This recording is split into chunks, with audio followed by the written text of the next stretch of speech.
আশু করণীয়ের মধ্যে যা যা আছে সংস্কার শেষেই নির্বাচনে যেতে চায় সরকার আসিফ নজরুল আইন উপদেষ্টা বলেন ৬টি সংস্কার কমিশনের প্রতিবেদন অনলাইনে আপলোড করা হয়েছে আশু করণীয় কিছু বিষয়ে রাজনৈতিক দলের সঙ্গে ঐকমত্যের প্রয়োজন হবে ফেব্রুয়ারির মাঝামাঝি রাজনৈতিক দলগুলোর মতামত নেওয়া হবে আশু করণীয়ের মধ্যে যা যা আছে স্থায়ী জনপ্রশাসন সংস্কার কমিশন গঠন করতে হবে সরকারি কর্মচারীদের জন্য নতুন আচরণবিধি প্রণয়ন গণশুনানি এবং নাগরিকদের অভিযোগ শুনতে হবে নাগরিক কমিটি গঠন করতে বলা হয়েছে জেলা উপজেলা পর্যায়ে স্থায়ী নাগরিক কমিটি গঠন মন্ত্রণালয়ের সংখ্যা হ্রাস করা অভ্যন্তরীণ সম্পদ বিভাগ আর রাজস্ব বোর্ড একসঙ্গে এক প্রতিষ্ঠানে করতে হবে নতুন দুটো বিভাগ কুমিল্লা ও ফরিদপুর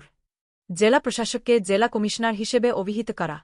উপজেলা পর্যায়ে ম্যাজিস্ট্রেট কোর্ট স্থাপন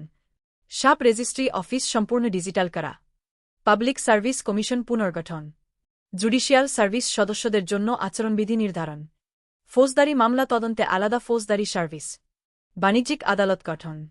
আদালতের সহায়ক কর্মচারী নিয়োগ হবে জুডিশিয়াল সার্ভিস কমিশনের মাধ্যমে প্রতিটি আদালতে যেন ইনফরমেশন ডেস্ক থাকে অনলাইনে যেন পুলিশের সাক্ষ্য গ্রহণের ব্যবস্থা থাকে আদালত প্রাঙ্গণে রাজনৈতিক কর্মসূচি পরিহারের নিয়ম প্রণয়ন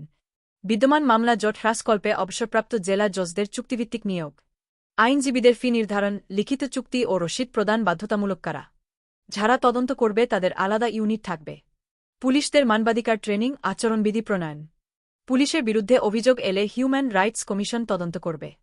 গণপ্রতিনিধিত্ব আদেশ সংশোধন গণমাধ্যম নীতিমালা সংশোধন অনলাইন ভোটিং এর পরীক্ষা নিরীক্ষা শুরু করা দুর্নীতিবিরোধী জাতীয় কৌশল বাস্তবায়নে ন্যায়পাল নিয়োগ কালো টাকা কোনোদিনও সাদা করা যাবে না সংক্রান্ত আইন প্রণয়ন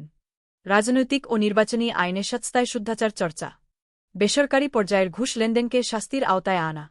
দুদককে আরও শক্তিশালী করতে যাবতীয় ব্যবস্থা গ্রহণ সংবিধান সংস্কার কমিশন আশু করণীয় দেয়নি তাদের প্রতিটা প্রস্তাব রাজনৈতিক ঐকমত্যের মাধ্যমে করতে হবে বলে জানান আসিফ নজরুল ব্রিফিংয়ে প্রধান উপদেষ্টার প্রেস সচিব শফিকুল আলম উপপ্রেস সচিব আবুল কালাম আজাদ মজুমদার উপস্থিত ছিলেন গ্রন্থনা মহসিন আলী আঙ্গুর সম্পাদক ও প্রকাশক মুজিবনগর খবর.com মেহেরপুর।